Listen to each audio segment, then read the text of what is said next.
Welcome to our latest edition of This Week in Politics. My name is Vuyo Mvoko. Thank you for joining us. On the show this week, the levels of violence and criminality in South Africa remain far too high. Acting Police Minister Firoz Cachalia concedes that decreases in certain crime categories such as murder is not the same as achieving safety. It's about time the nation has an honest conversation about crime, he says. He's my guest. I don't think, therefore, there's anything that should make anybody to worry about Parliament's responsibility in discharging its role. In a week, President Cyril Ramaphosa initiated the review of the Section 89 Independent Panel report on his Phala saga. National Assembly Speaker Togo Tidiza gives assurances that Parliament's own process will be carried out diligently in line with the Constitutional Court ruling and won't be compromised.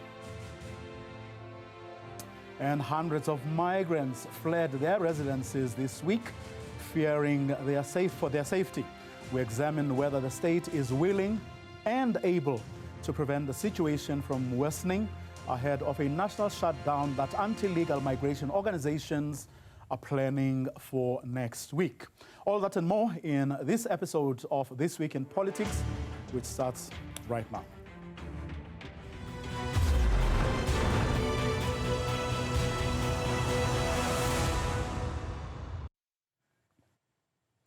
Acting Police Minister Firoz Cachalia has announced a nearly 10% decrease in murder rates across the country. Cachalia was announcing crime statistics for the fourth quarter of 2025-2026.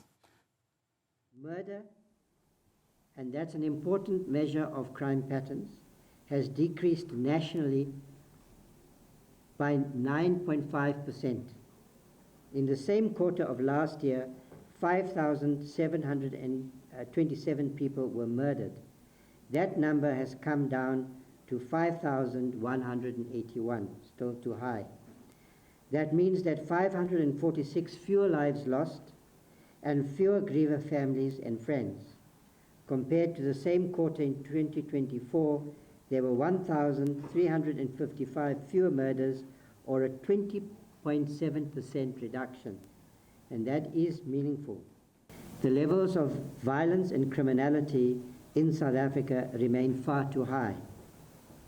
A decrease in crime is not the same as achieving community safety. The levels of crime are still unacceptably high, with 58 murders per day on average during this quarter. And I think it's very important for our country in this moment to have an honest conversation about crime.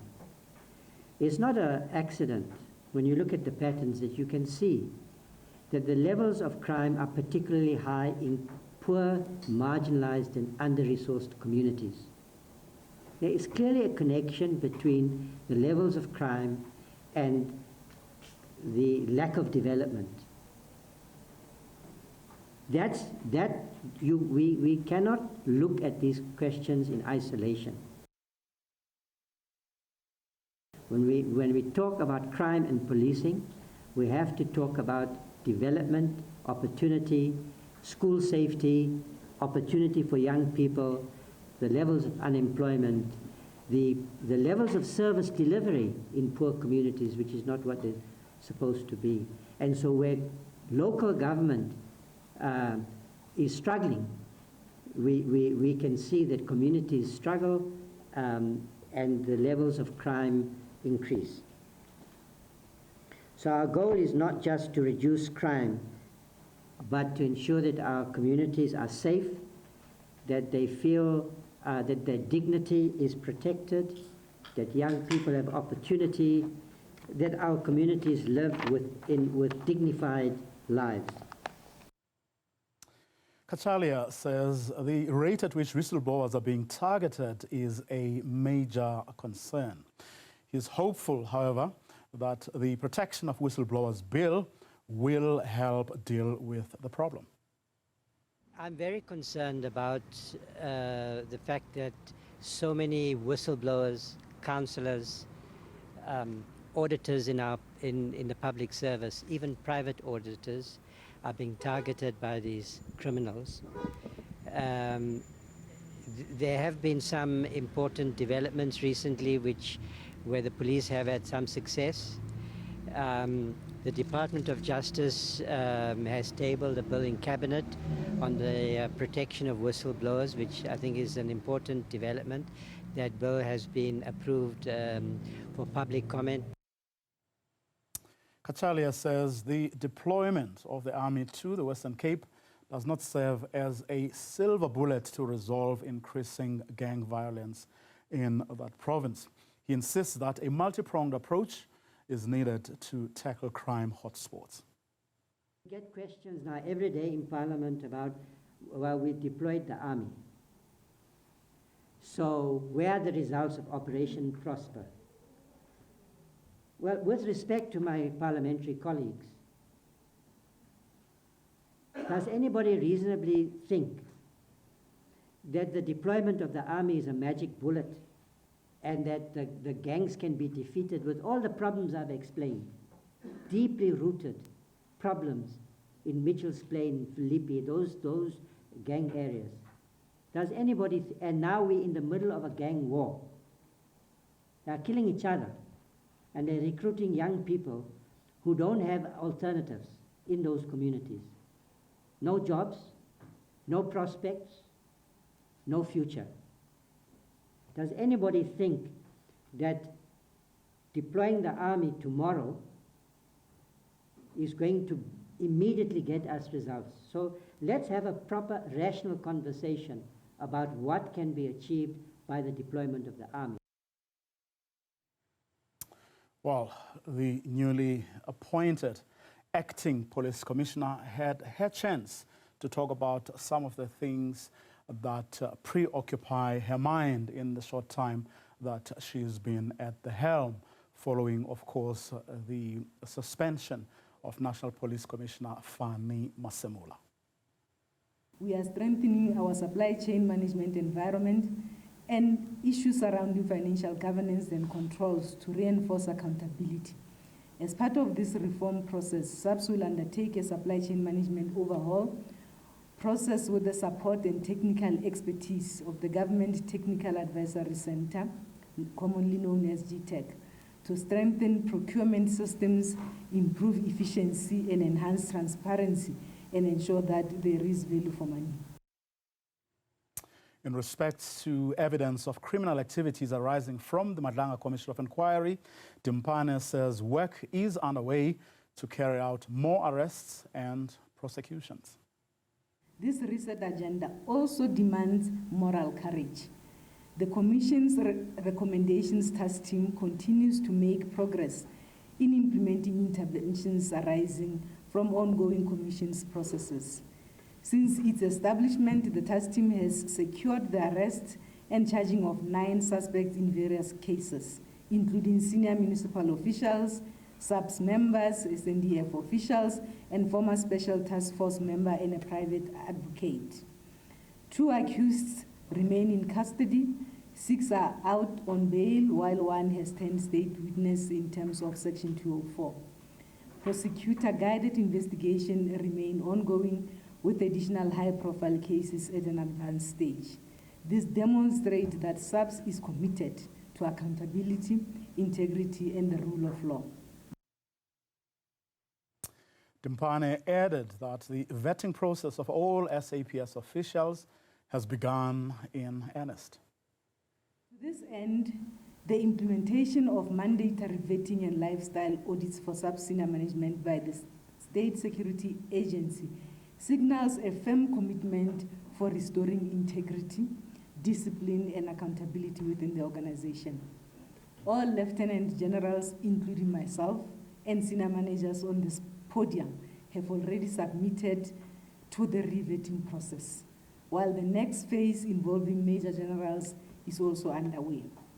This process will extend across all levels, including police stations and support environment, and this will be led by risk and integrity unit within the South African Police Service. Meanwhile, KwaZulu-Natal Police Commissioner Lieutenant General Nhlanhla Mkhwanazi dismissed allegations that police in the province he is responsible for use excessive force when arresting criminals. He says officers apply the same level of effort in combating crime across the country, regardless of location or province. A gunfight, the one who throws first is the one who survives. Whether the KZN criminals are branding worse than the others in the province, and I'm sure the recent shooting happened in Gauteng recently, but Gauteng has not been asked this question. And it was deadly, not just the biggest shooting I think that's happened in the country for over 19 almost suspect was in Limpopo, not even in KZN. But questions seem to be directed in KZN. I do not know what's the reason. But nonetheless, shooting happens across the country. It happens. Police officers are trained to work. And it might happen that shooting happens in KZN. It might not necessarily be police officers that are based in KZN. We know that South African police is a national department. Police officers moves around. You'll find Gauteng police, Jerome Tomeni is tracing suspect in Gauteng and he ends up finding them in KZN. And he shoots them in KZN. It gets recorded as KZN, whereas it's Gauteng.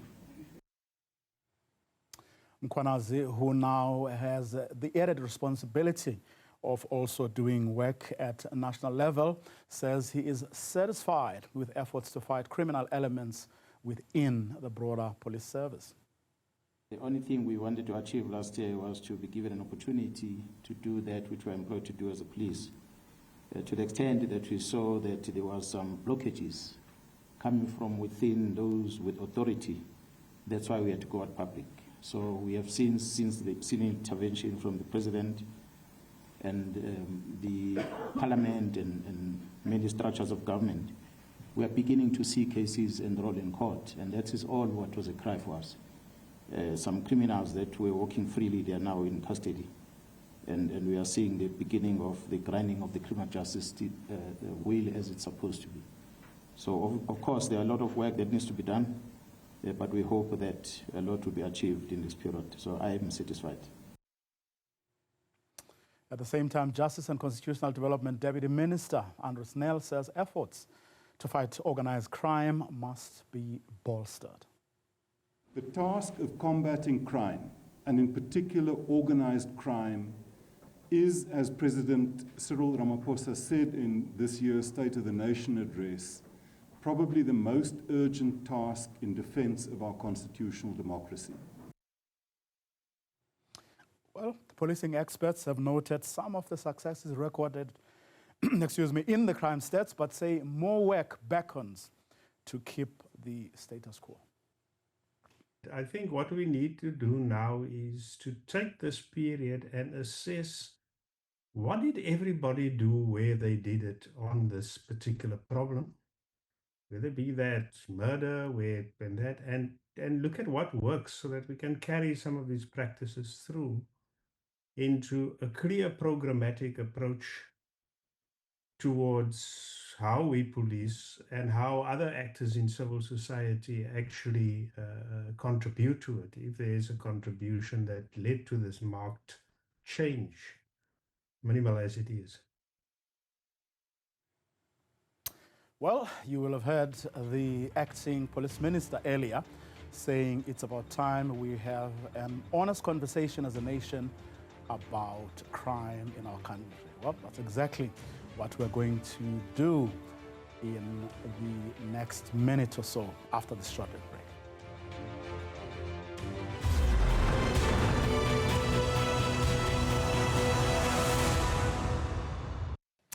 You're watching This Week in Politics with me, Vuyo Mvoko. And joining me now is the acting police minister, Firoz Cachalia, on the back, of course, of the crime stats that the police released on Friday. Minister, thank you very much for your time. I really appreciate. I suppose, I mean, in a country that has recorded one of the highest, consistently one must say, one of the highest murder rates in the world, any decrease would be welcome. Good evening, Vuyo. Thank you for inviting me to speak with you and your viewers. Yes, I reported today that there has been some progress over the last quarter, and in fact, that progress we can assess over the last 2 years. In fact, so when it comes to contact crime, the kind of crime that affects our people most directly, there has been some significant reduction. And as you were pointing out in your introduction, the murder rate of close to 10%. Usually, the researchers will tell us that when the murder rate is coming down, that's generally a very good and objective indicator of positive crime trends and reduction of crime. So I'm very pleased about that. But as you're pointing out, the levels of violent crime in our society remain very high. A lot of this crime takes place in intimate situations within families, not just between strangers, which is an indication perhaps of the levels of stress in our society, among our people, the inclination to resort to violence to deal with high stress situations. There is clearly a connection between alcohol consumption, particularly over the weekends, and violent crime. I think that a lot of this has got to do with the socioeconomic conditions that much of our society still experiences. Poverty, unemployment, creates real stress, real pressures among our people. It's not an accident that you see the levels of crime being high, violent crime being concentrated in the poorer, more marginalized communities. And this includes, by the way, gang violence and so forth. So I think as we're looking at the results produced by, and it has to be conceded, strong effort by the police, notwithstanding all the instability that we're seeing, strong effort, Operation Chanel, for instance, clearly is having some impact. You can see this in arrest rates. You can also see this in the results that are positive relative to the position that we have faced in our society, not in absolute terms. So there are some things that are working, but there's a lot of work to do. Commercial crime is increasing, partly enabled by technological change. Organized crime threats are growing, extortion rackets, kidnapping, all kinds of illicit trading in the different economic sectors, and so forth. So we have a lot of work to do, but I also think that these results show that the police are working, and that what can be achieved, if we continue to focus on the challenge ahead. I want us to get into a couple of those areas in a second. In the time that we have, which is not a hell lot. But I was particularly struck by your use of the words, to quote you, most strikingly, murder has decreased. Your choice of words, what lies behind that? Well, close to 10%, and this, as I said, is a trend that we've seen over the last 2 years, and the those researchers, scholars who look at crime trends usually attribute some special importance to the murder rate. I don't want to go into the reasons now, but that is usually quite a good. It's a positive indicator if the rate of murder is coming down.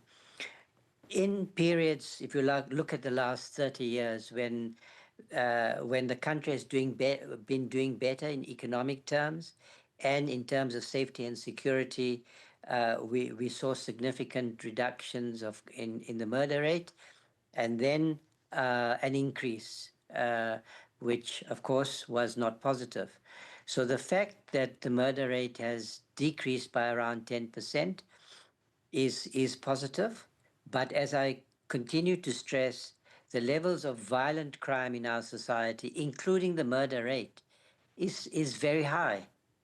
So the project South Africa, the country that we're trying to build, needs safety and security. And you cannot have safety and security without with these levels of violent crime.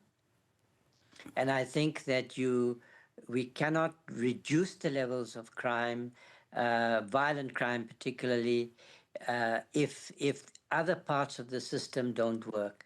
So we need inclusive economic growth. Particularly, we need job creation, we need to alleviate poverty, and we need better policing. We need ethical, professional, strategically competent policing. And I believe that that's possible to achieve. The country is learning what hasn't worked. Now we've got to look at what we need to do going forward. And that's why I focused today, and so did General Timpani, who I think made an exceptionally brilliant speech on what we've called the reset agenda. The question that we now face is not so much just what's gone wrong, but what we need to do to change the outcome over the next decade. Now, I mean, the job of the police is, of course, to fight crime. And from where you sit, from what you told us earlier, and from what you just said, they are doing a great job, notwithstanding the challenges that are facing, some of which, of course, we are seeing coming through your Madlanga commissions. Now, you then spoke about some of the challenges that are facing our people, your alcohol consumption, especially over weekends, unemployment, poverty, and so on. Is that conversation, which presumably will help the police a great deal in their fight against crime, or at least in lowering the levels of crime as well, now in addition to policing itself, is that conversation taking place and taking place meaningfully? And if so, where is that conversation taking place about dealing with these things that are contributing significantly to our high levels of crime? Well, I'm going to answer that in two parts. I think as far as the regulation of the distribution and consumption of alcohol is concerned, that the government over a period of time has found itself between two competing commitments. On the one side, there are pressures to facilitate the issuing of more liquor licenses, because it is it provides a business opportunity. From a safety point of view, the evidence has been clear for a long time that there is a clear, unmistakable connection between alcohol consumption and crime, which suggests that we need tighter regulation. Not, so you have a lot of people going out for recreational activities on weekends and at other times, and don't come home because of the experience of violent crime. So I think we've got to tackle this issue. It's been my message to the provincial governments that have both a safety responsibility and they have economic departments. We've been having this conversation, doing a little bit of an egg dance. I think that from where I'm sitting, I look at the stats. A lot of the murders, for instance, take place on the weekends at Shebeens. We have too many close to schools, close to religious church facilities. So I think that there are too many licenses being issued, and we need to deal with the trading hours once and for all. And I've asked the Civilian Secretariat to make proposals in that regard, which and that means that in the cabinet and the provincial executives, we need to look at this question, because from my point of view, the connection is unmistakable, it's clear, it's well established by the evidence. So that's a matter that needs attention. Now, you have spoken about the rate at which whistleblowers are being targeted, which you say is of concern, but you're also hoping that the Protection of Whistleblowers Bill will help deal with the problem. But I want to add to that. In other words, what in the 10 months or so that you have now been occupying this position, have you thought or done anything to look at how to avoid such instances as the one we saw with Lieutenant General Nhlanhla Mkhwanazi, where he had to risk life and limb, come forward, talk about the things we have seen coming out of the Madlanga Commission of Inquiry, as well as Parliament's ad hoc committee? Have you put anything in place to make sure that not only do people have to resort to the sort of measures that Lieutenant Nhlanhla Mkhwanazi had to resort to come forward, but you enable those who have additional information or more information to share to be able to come forward without risking way too much? General Mkhwanazi should never have been put in the position where he felt that he had to make the kind of statements at a press conference, because the police have a command and control structure. So that in itself was an indication to some extent of a breakdown of the internal command and control structures. The fact that he felt that, and I think a lot of the evidence being led before the Madlanga Commission has vindicated the broad thesis that he advanced, which was that the criminal cartels were infiltrating the police service, other public institutions, and so forth. Now, that led the president to appoint the Madlanga Commission. You will recall, Vuyo, that when that commission was appointed by the president, many of his critics were very active. The appointment of the commission was, in certain quarters, widely condemned and criticized as another exercise of prevarication, of a waste of public funds, and so forth. Nobody can make that argument now. The commission has done exceptional work, exposing elements of rot in the system, exposing criminal cartels, and exposing malfeasance in top leadership in the Metro Police, you know, and indeed in the police service.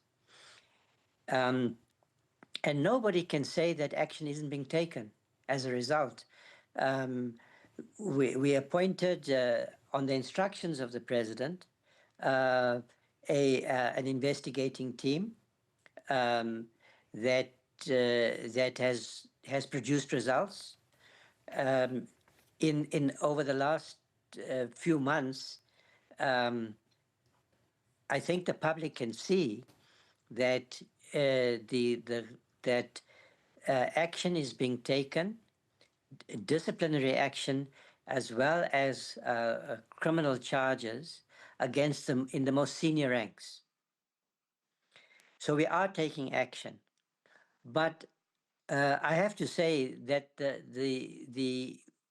our response can't be limited to what is now being called consequence management. We have got to address the systemic problems. That's why today I announced, well, I spoke about it in my budget speech. I stressed the elements of what we are calling a reset agenda, and General Dimpani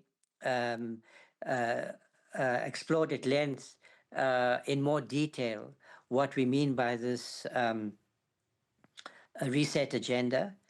I announced the establishment of a panel to be led by Edward Kieswetter to support both the ministry and the National Commissioner in implementing this reset agenda, implementing the recommendations of the Madlanga Commission. So we're not waiting until the final report in August to start to take the steps that are necessary, because some of this is pretty obvious. It's obvious that procurement systems, for instance, have been corrupted. We need a complete overhaul, and General Dimpani announced that she's working with GTAC. It's a very it's a highly evolved structure in the Treasury with very competent and experienced people who are going to advise us on how to implement a reform agenda with regard to procurement. And we're looking at a wide range of reforms in different parts of the system. So I think that's where the attention should now be focused. The focus has to be on reform, on changing the system, on professionalizing the police service, so that we can build, learning from the less mistakes that we've made over the last 10 years. We need a depoliticized, professional police service, competent police service, able to deliver safety and security to all the citizens of the country. Yeah. That's what I'm committed to. I believe that General Dimpani is going to prove that she's the right person for carrying out this responsibility in the current moment. So that we are quite clear about what needs to be done as we move ahead. Minister, let me thank you very much for your time. I really, really appreciate it. Thank you, Vuyo. Thank you very much. Acting Police Commissioner Firoz Cachalia. Well, in a moment, we are going to talk about the process that Parliament has undertaken to make sure that they deliver on what the Constitutional Court has asked the National Assembly to do. That and more coming up in a moment.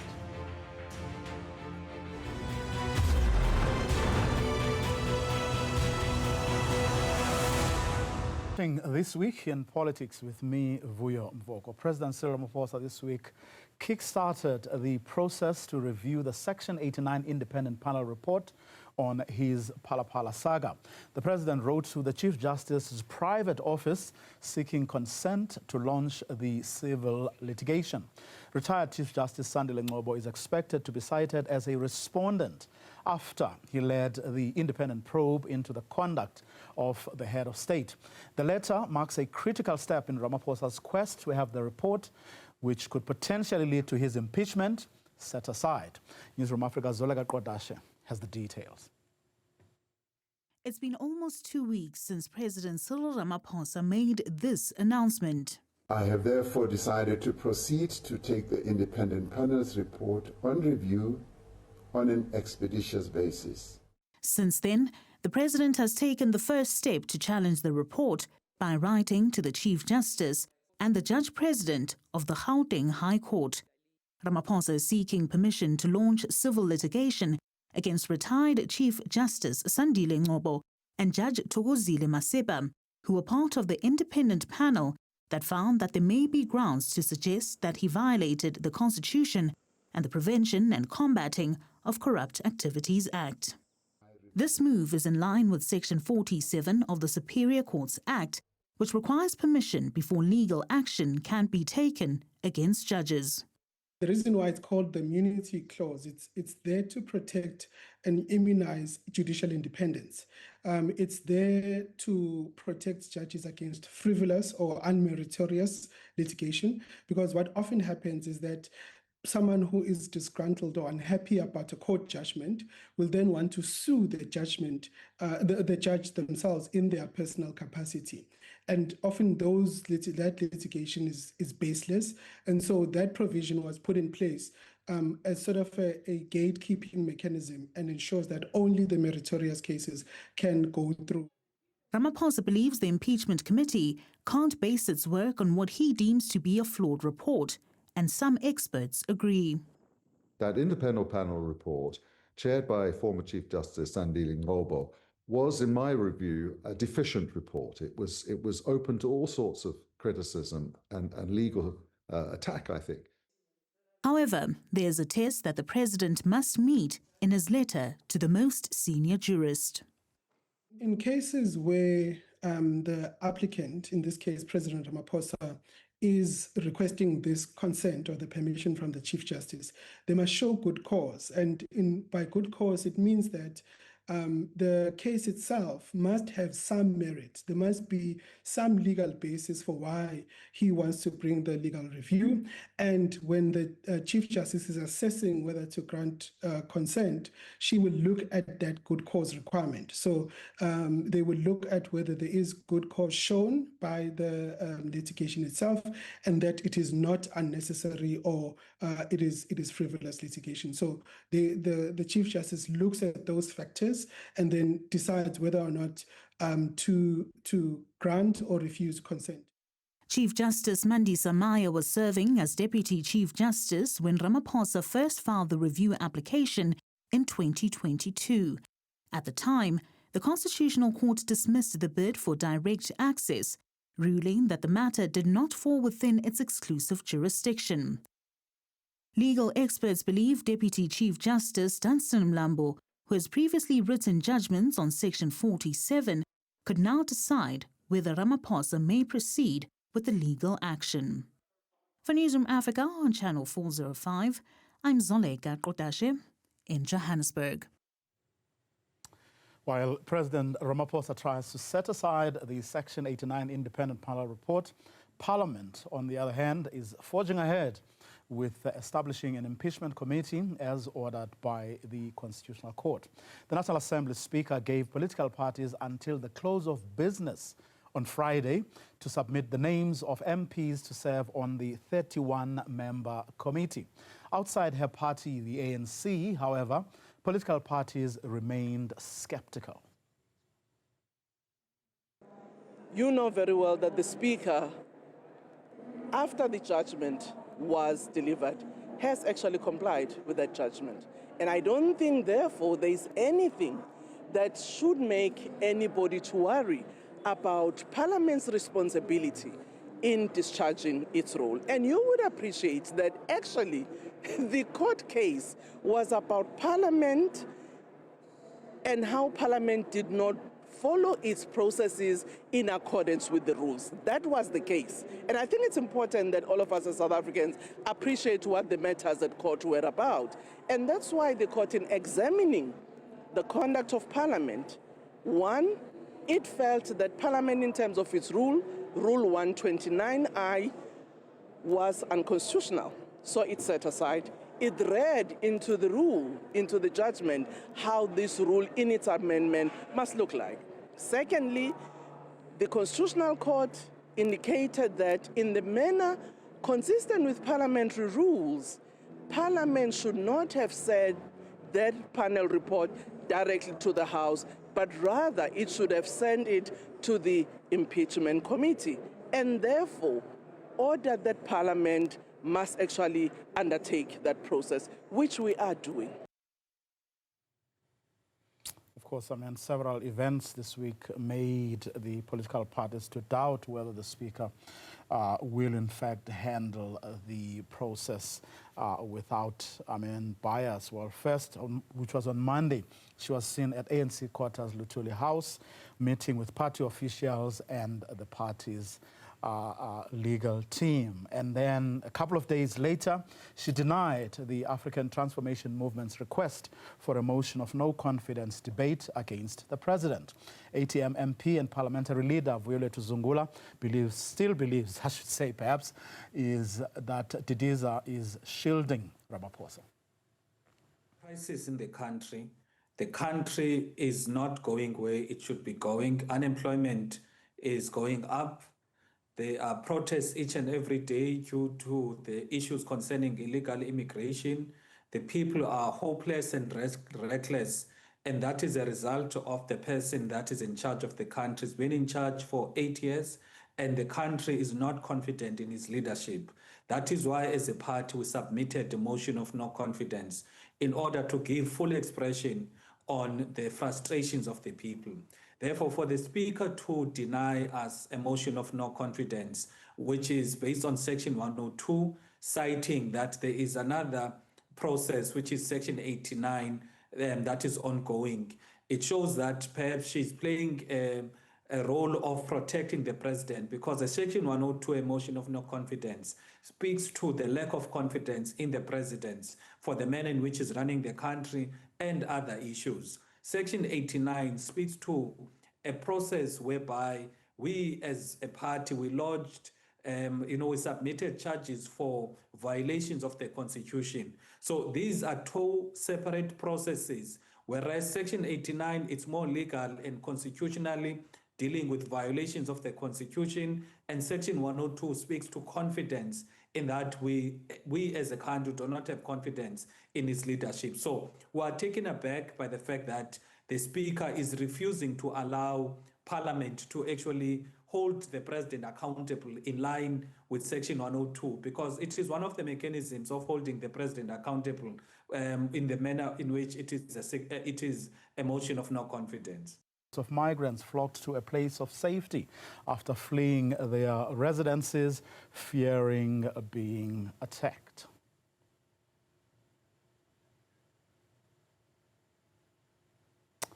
And of course, there were MK supporters outside the Diakonia, who were witnessing as the migrants parked outside a particular center, the Diakonia Center in KwaZulu-Natal, now with a protest, a nationwide protest being planned for next week. Fears mounting that the situation may get worse. And the question a lot of people are asking is whether the government actually has the capacity, but also the will to actually deal with violence that may ensue following that nationwide shutdown. But the minister in the presidency spoke in Parliament on Friday and said the state's intelligence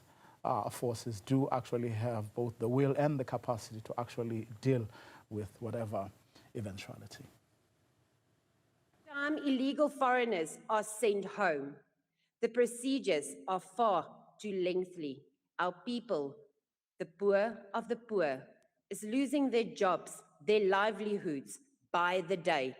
Abahambe is not just a slogan, it's a reality. Every foreigner in this country takes a job from a South African, bread from a South African, food from a South African. Kom ry saam met my deur Bishopslaafs. Kom ry saam met my deur Khayelitsha. Kom ry saam met my waar ons as huis die mense van Suid-Afrika misluk. Hierdie instansie het die geleentheid om Abahame 'n realiteit te maak. Get the foreigners out of our country and give South Africans their dignity, their lives, their jobs back. I thank you. Of course, that was a Patriotic Alliance member of Parliament speaking on Friday in Parliament during a debate, responding in part to what the minister had said. Their apologies for not playing you that bite. But are the intelligence services doing what they're supposed to do to deal with this problem? Well, my guest served South Africa's intelligence services for 21 years in various senior intelligence strategic positions, including dealing with border and economic intelligence. Advocate Nkosinathi Malgas is currently an advocate of the High Court and a human rights lawyer. Let me thank you very much for agreeing to come on, Advocate. Really, really appreciate it. Now, this is not a problem that started last week, last month, or last year even. And the country's intelligence forces for decades, I should say, had been in one way or the other seized with this problem and its origins. Indeed. Thanks for inviting me, Vuyo, this evening. Indeed, I've served the intelligence services for 21 years on various strategic intelligence positions. I started as a senior analyst, political intelligence and economic intelligence, directly dealing with border intelligence. Border intelligence was a strategic focus for the national intelligence agents, to the extent that it developed intelligence project which was called the Immigra community, to focus strictly on the illegal immigrants who are entering the country without the prerequisite documents, and also the asylum seekers. The reason why it was so, specifically to look also at asylums, those who are documented, was to ensure that South Africa is not used as a springboard to conduct terrorist activities against their own countries, and also to ensure that the illegal immigrants in the country, which were flooding post-apartheid in 1994, are contained. And government have been bombarded and provided intelligence product with respect to porous borders, with respect to various issues that are related to national security, because of indeed the illegal immigrants, as it is the case today, poses threat to national security. You'll recall that national security is enshrined in the Constitution, and it is the responsibility of the state to protect its citizens from fear and want. Now, you gathered this information. You identified ports that were being used by particular groupings to get into the country. You identified places where people were able to obtain documents, that enabled them to actually come to the country. And presumably, you also pointed to the dangers. In other words, what all of that would mean, for the country. Was that one, taken seriously? And beyond that, or secondly, was anything done about it? Vuyo, the tragedy about how the intelligence services was reconfigured post-apartheid South Africa was that it had limited power even to arrest. The power that it had was to recommend to its principal, which is the president, via the Minister of Intelligence, presumably? Not via the Minister of Intelligence, via the National Intelligence Coordinating Structure, which is not functioning as I'm talking to you. Right now, yes. The Minister did say this in Parliament. Which I'm talking to you. You'll recall, Vuyo, that the National Intelligence Coordinating Committee is constituted by various intelligence agencies from the Army, Police, as well as the State Security Agents. Make these recommendations. You indicated that Lesotho, there's an entry of illegal immigrants from Lesotho who are coming from Pakistan. That is why we notice the entry of the illegal immigrants in the country were from Pakistan via Lesotho, to the extent that we visited Lesotho as the senior intelligence officers to engage our counterpart to deal with the issue. When I was a manager, national security, including foreign missions, I personally visited India, in New Delhi. I established and observed the exchange of passports by Pakistanis with the Home Affairs officials. What had happened is that the Pakistanis will cross the border to India to come and buy South African documents in India. Now, I want to say, because unfortunately we don't have a great deal of time. Now, so South Africa has all these people who are in the country illegally, but no one, or not everybody knows what they are doing and what they have and whose agenda that they are pursuing. And I'm reminded of a case in the Eastern Cape where certain nationalities were running shops. Got tired of being harassed, they said, and they came out with these big machine guns, which no one knew where they were coming from. And they were like, try us, and it's gonna be chaos. And one wonders, with everything that is going on now in KwaZulu-Natal, we've seen the marches in the Eastern Cape here, in Gauteng, that once those people decide to fight back, I don't know what the consequences are going to be, given the fact that very little is known about what they have and their ability to cause chaos. Vuyo, I'm very scary. I'm scary like you. I've seen what had happened in Gqeberha when the Somalis, yes, in particular, beat up the local taximen and hoisted their flag. And recently, they had an occasion in Sandton. And Somalians are known to be coming from a country that is at war with itself. And that poses national security. Just the manifestation and the presence of illegal immigrants, including Islam in the country, because remember, Vuyo, when they're coming into the country, some of them are seeking Islam, are running away from the army. Others are running away from political parties and come to South Africa. And when you do not know their presence, their addresses, their location, their activities in the country, what they possess in terms of the army, that's a very serious national security threat. And the risk and the fear, Vuyo, is that given the spiral of this plethora of marches that has engulfed the country, we do not know how it's going to end, whether it's going to end in tears.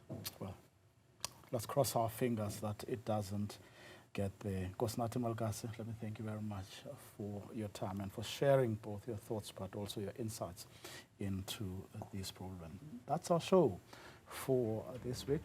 Thank you for watching.